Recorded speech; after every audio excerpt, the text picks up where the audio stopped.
I'm joined today by Amy Julia Harris, who's an investigative reporter for Reveal from the Center for Investigative Reporting. For the past year, she and her colleague Shoshana Walter have been investigating abusive drug rehab programs around the country, including some that force the participants to work for free.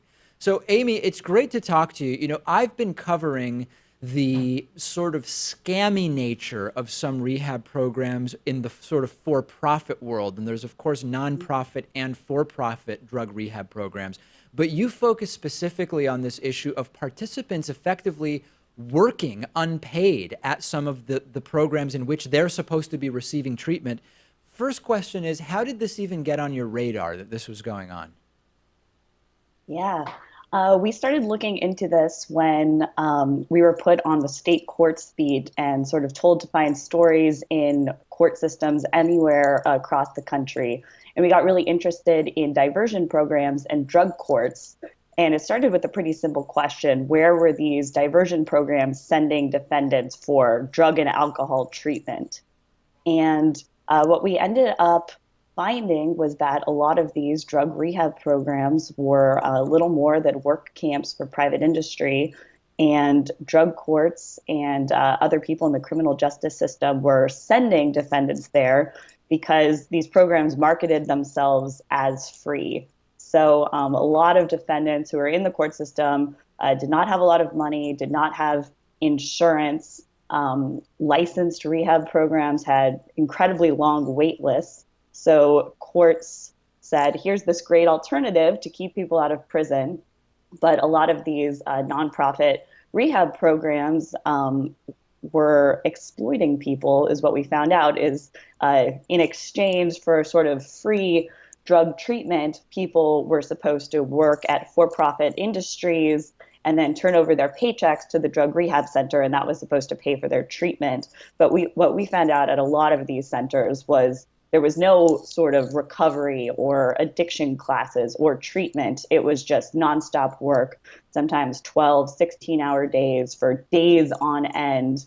And people were just working for free. And a lot of people described it to us. It was sort of like a slave camp and modern day indentured servitude.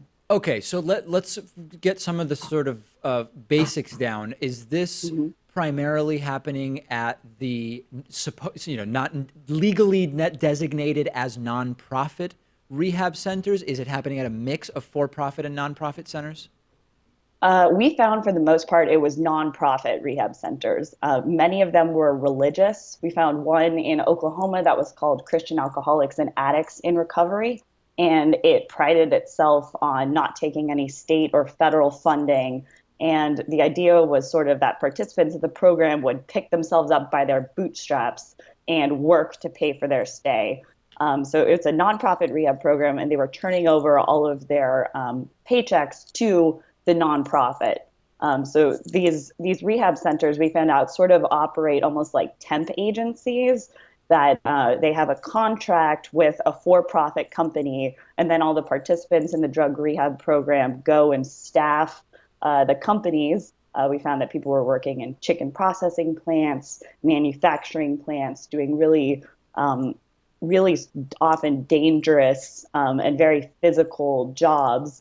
And then they would just turn over their paychecks to the nonprofit rehab center. I hate to necessarily make this comparison, but it's fresh in my mind because I recently read Jeff Gwynn's amazing book about Jonestown and Jim Jones.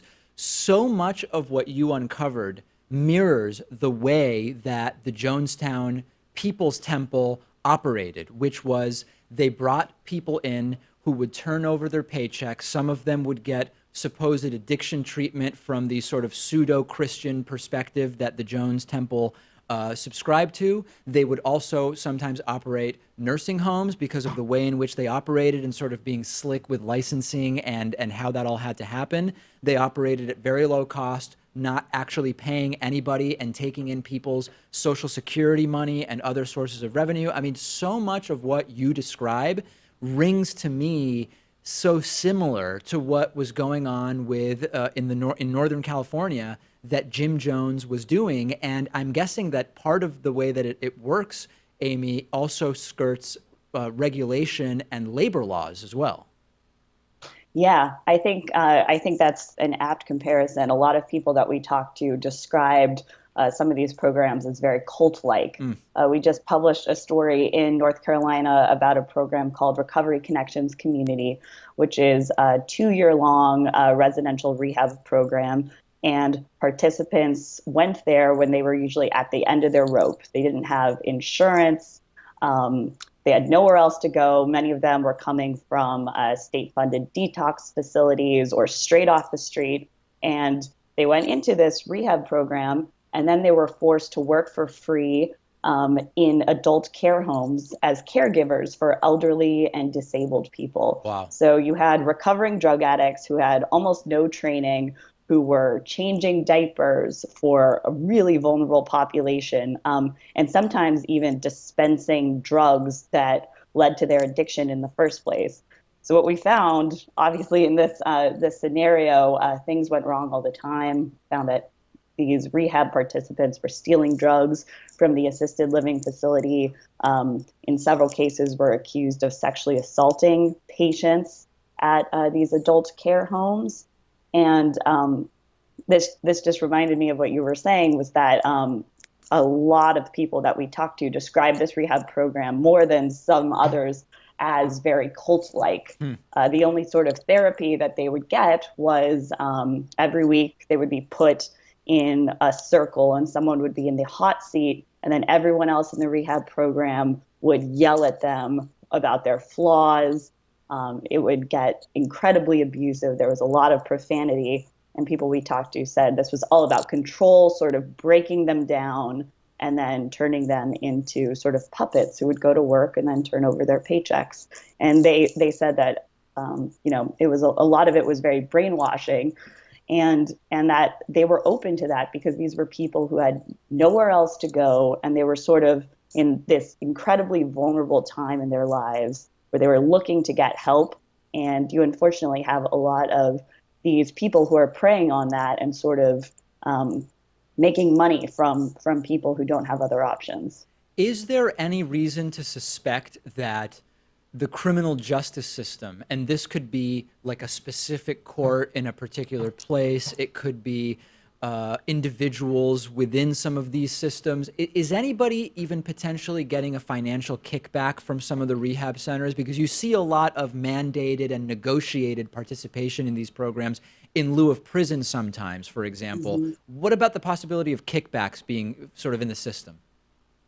It's a good question, and we haven't found that actually. What we have found was that many different states, particularly drug courts and diversion programs, have strict rules that say that courts are only supposed to send defendants to licensed rehab programs for treatment. Mm-hmm. So that's a rule on the books, but what we found was a lot of times the licensed rehab programs have incredibly long wait lists. They have 9 to 10 months until a bed opens up. And then court officials just say, okay, well, something is better than nothing. We don't want to send people to prison. So they turn to these unlicensed programs, even though that's technically illegal and against the spirit of many of these laws in different states. So we found that it was a little bit more a marriage of convenience than any sort of corruption. A lot of judges thought that they sort of had this sense that people should take responsibility and go to work and, again, pick themselves up by their bootstraps and try to get themselves clean. And the overriding thing that we found in a lot of courts is that there's sort of, as criminal justice reform is sweeping the country, everyone is looking for alternatives to incarceration. And a lot of these work-based rehab centers are sort of riding that wave and marketing themselves as a great alternative to prison to the courts. And courts, either because they are not aware of the rules, or sort of have found that a lot of these licensed rehab programs have long wait lists, have sort of shrugged and said, okay, something's better than nothing. And then they're funneling people into these programs that are often open to abuse. So how do these programs not get shut down? I mean, how are they skirting what we would think of as licensure laws, labor Mhm. laws, whatever it is that there could be a case made if a normal employer, so to speak, was doing this. How are they getting around it all? Yeah. We found that a lot of these programs are unlicensed, and it comes down to sort of a technical, jargony explanation. If you describe yourself as a recovery center or a 12-step peer support center Hmm. in North Carolina, that means that you're absolutely exempt from licensure. And what we found out is, at least for the program that I was describing earlier, Recovery Connections Community, state regulators sort of helped them avoid licensure and coached them to say, look, there is this licensing exemption. And if you describe yourself in this way, we can't touch you. And a lot of people who have issues, a lot of these rehab owners that have uh, kind of sordid pasts, take advantage of that. So we found that in this program, Recovery Connections Community, the owner of this rehab program in the past was an administrator at a different rehab program that was licensed. But she got into a lot of ethical problems. She ended up sleeping with one of her rehab participants, using people in her program to perform personal favors for her. Hmm. Rather than having treatment, she would force them to sort of babysit her kids and wash her clothes and clean her home. She was stripped of her therapy license, fired from that rehab center, and then she just sort of almost overnight started this different unlicensed program by just describing herself as a recovery center and nonprofit peer support center. So a lot of what we found, it comes down to sort of a technical marketing of yourself, and a lot of states just have very poor enforcement of the rehab programs. We found that in Oklahoma, for instance, there was a rehab program that was sending defendants to work for free in chicken processing plants. That program was unlicensed because it sort of had a faith-based exemption and this idea that these recovery centers were a great alternative to prison, and state lawmakers didn't want to create too many standards for these types of programs to pop up. They were afraid that if they made the licensing process too arduous, these programs would not exist and people would be funneled into prison. So often it's sort of just hoping that everything's going well, and then these programs market themselves in the specific way, and state regulators just don't do anything until there are really, really serious abuses.